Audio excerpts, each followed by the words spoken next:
पति ने कहा अरे मेरे से बात मत कर, चिढ़ में आ गया। उन्होंने कहा बात क्या है आप बताओ तो सही। तब पति बोला अरे जो कुछ हुआ सब तेरी वजह से हुआ है। उन्होंने कहा ऐसा मैंने क्या कर रहा था, है ना।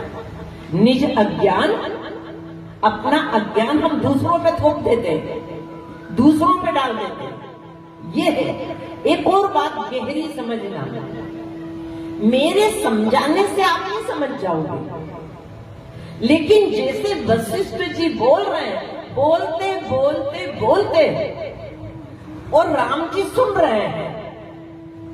हम संसार की तरफ इसलिए भागते हैं क्योंकि संसार हमें दिखाई देता है और परमात्मा सुना जाता है।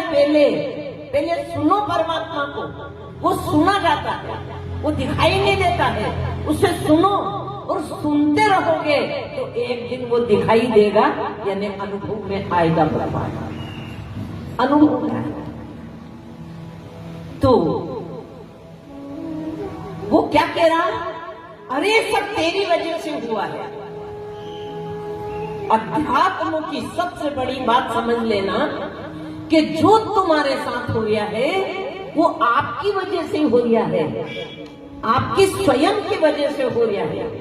हमारे मनीषी लोग बोलते हैं कि तुम्हारे साथ जो भी होता है वो किसी और का नहीं है, वो किसी भी समय बेहोशी में तुमने कोई न कोई विचार डाल लिया था, वही साकार होकर तुम्हारे सामने आता है।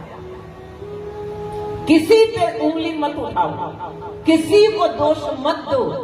अगर तुम्हें काम करना है, सुधार करना है, तो यहाँ से काम चालू करो, स्वयं से सुधार करना चालू करो। तो मेरे कहने से तो आपको समझ में नहीं आएगा, लेकिन गुरु को जब हम सुनते हैं, सुनते सुनते सुनते सुनते आप ही की समझ जाग जाएगी। और जब आपकी समझ जागेगी तब आपके अंदर रूपांतरण होना शुरू हो जाएगा। ऐसे बदलोगे जो आप हो वो नहीं रहोगे, एक नए व्यक्ति बन जाओगे। और वो जो नया व्यक्ति बनेगा उसे सब में परमात्मा ही परमात्मा दिखाई देगा।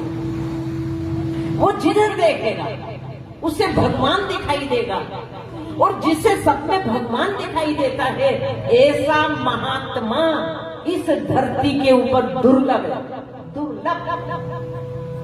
ये भगवान कृष्ण गीता में कह रहे हैं, बहु नाम जन्म नामन्ते ज्ञानवान माम प्रपद्ये वासुदेवा सर्वमिति स महात्मा सुदुर्लभ।